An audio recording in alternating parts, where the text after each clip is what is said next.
तो वेरिएबल्स अपनी values change करते हैं. Central idea is in the research is the identification of the variable. Variable क्या होते हैं जो वेरी करते हैं. Anything that can take on differing or different values. That could be numerical. Variation can be in quantity, intensity, amount or type. यानी ज़रूरी नहीं है कि वेरिएबल अमाउंट में ही हो. इंटेंसिटी में भी हो सकता है, अमाउंट में भी हो सकता है, क्वांटिटी में भी, टाइप में भी. प्रोडक्शन यूनिट उसने बताए हैं वो क्वांटिटी हो गई. एब्सेंटिज्म इंटेंसिटी हो गई.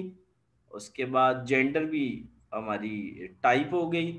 रिलीजन आपका टाइप में चला गया. मोटिवेशन इंटेंसिटी में चली गई. ग्रेड और एज, ग्रेड आपका क्वांटिटी में चला गया और एज भी आपकी क्वांटिटी में चली गई. Types of variable continuous and discontinuous. Hamid वो वेरिएबल जो दो पॉइंट्स के दरमियान आते हैं ना, मसला हामिद 1 और 2 के दरमियान कितने पॉइंट्स होते हैं सर? 1.1, 1.2, 1.3, 1.4, 1.5, 1.6, 1.7, 1.8, 1.9. अच्छा मैंने कहा नहीं जी 1.11, 1.12, 1.13. हामिद अब स्केल चेंज हो जाएगा. चलते रहो. तो ये क्या है? कॉन्टिन्यूस. ये क्या है? अनलिमिटेड. कॉन्टिन्यूस है. जो दो पॉइंट्स के दरमियान can be value be divided into fraction. यानी दो, ये बेसिकली पता क्या कहना चाह रहा है? ये कह रहा है कि ये जो होते हैं ना, ये वाले जो मैंने अभी आपको बताए हैं, कि ये जो मैंने अभी आपको बताए हैं 1.1, 1.2. हाँ, तो ये क्या होते हैं? डिस्क्रीट. ये डिवाइड कर दिया आपने. किसको डिवाइड कर दिया आपने? जो डिफरेंट आपके स्केल पे. फ्रैक्शन, हाँ, 1 से लेकर 2 के दरमियान जितनी भी फ्रैक्शंस होंगी, 1.11, 1.12, 1.13, ये सारी फ्रैक्शंस हैं. उनको हम क्या कहते हैं? Continuous variables. डिसकॉन्टिन्यूस कौन से होते हैं? These are the discrete variable. Hamid ये जो कॉन्टिन्यूस होते हैं ना, इनको ये नॉर्मली मेजर किए जाते हैं. क्या किए जाते हैं? मेजर किए. ये जो डिस्क्रीट होते हैं ना हामिद, ये काउंट किए जाते हैं. मसलन number of students, number of balls, number of bats, number of paints. कभी ये भी हुआ आधी पेंट? नहीं ना हो सकता. आधा बंदा हामिद नहीं ना हो सकता यार. हाँ, आधा किलो दूध तो हो सकता है हामिद. हाफ के जी शुगर भी हो सकती है? हाफ लीटर दूध भी हो सकता है. अच्छा, तो जो चीजें मेजर की जाती हैं वो होती है कॉन्टिन्यूस. चलें जी नेक्स्ट.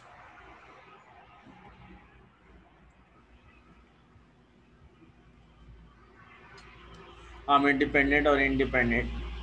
जब एक्स और वाई आपस में एक का आउटकम दूसरे के आउटकम को इफेक्ट करेगा तो वो डिपेंडेंट, और जब नहीं करेगा, जब दूसरे को नहीं इफेक्ट करेगा तो वो क्या होंगे? इंडिपेंडेंट होंगे. ठीक है ना? Explaining X and Y variable. X variable pre-assumed cause stimuli prediction from antecedent or manipulation or predictors. अच्छा जी, ये जो y वेरिएबल देखो ना, ये इंडिपेंडेंट है. तो इसका क्या होगा? काज की वजह से हमें इफेक्ट आएगा, स्टिमुलाई की वजह से रिस्पॉन्स आएगा. है? ये एक को दूसरे पर डिपेंडेंट कर रहा है ना. ठीक है. उसके बाद प्रिडिक्टेड फ्रॉम, प्रिडिक्टेड टू. ये उसके आगे क्या आमद आ रहे हैं? पहले वाला जो x है वो इंडिपेंडेंट है और y जो है वो डिपेंडेंट बता रहा है कि ये उसके रिजल्ट्स आएंगे. मॉडरेटिंग वेरिएबल क्या होता है? हमें दो वेरिएबल हैं x और y. इनके दरमियान एक और वेरिएबल आएगा जो कि मॉडरेट करेगा, यानी स्टेबल करेगा इन दोनों की स्ट्रेंथ को. Strong relationship between x and performance depends upon the interest and inclination. Hamid ये क्या है? वो कहता है कि अगर एक स्कूल के अंदर लाइब्रेरियां है ना, और परफॉर्मेंस, जो जिन स्कूलों में लाइब्रेरियां अच्छी हैं उनमें परफॉर्मेंस अच्छी होगी. लेकिन हामिद ऐसे नहीं है कि उसमें वहाँ के बच्चों का इंटरेस्ट और इंक्लिनेशन भी होना जरूरी है.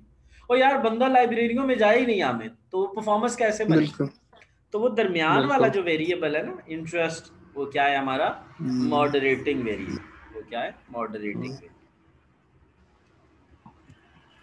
Next champion, intervening variable surface between the time x start influencing the y, यानी वो टाइम जब x y पे इफेक्ट करना शुरू करता है उस टाइम पे जो वेरिएबल क्रिएट होते हैं उनको क्या कहते हैं, इंटरवीनिंग वेरिएबल। ठीक है। Marital status, social integration, suicide, कोनी, extraneous variable, infinite number of EV, यानी EV extraneous variable, extraneous variables. ठीक है। अच्छा जी, दैट में effect X and Y relationship, इसमें कौन कौन से हैं, इसमें हामिद हमें वो वेरिएबल्स जो एक्स और वाई के रिलेशनशिप को किस किस हद तक इफेक्ट करते हैं कोई पता ही नहीं है, उनको आप कहते हैं। Whether a variable X moderating और intervening is determined by the researcher. Moderating और ये कहाँ से आएगा, मॉडरेटिंग और इंटरवीनिंग जो रिसर्च कर रहा है वही। Relationship of variables, relationship among variables should be logical. A statement concerned with a theoretical relationship among the variable is preposition। ठीक है। तो preposition क्या है, वो statement जो क्या शो करती है, relationship among the variable is called proposition। If the relation refer to an observable reality then the proposition may be tested। अगर कोई रियलिटी उससे बनेगी तो प्रपोजिशन को टेस्ट किया जाएगा, और जब प्रपोजिशन को टेस्ट किया जाएगा तो उसे हम हाइपोथेसिस कहेंगे। क्या कहेंगे आमिर, हाइपोथेसिस कहेंगे। If the, hypothesis. तो यार बहुत आसान काम शुरू हो गया है। आसान बस है हाँ। हाँ, बस अब आपने इसको देखना है, मैं भेज रहा हूँ आमिर।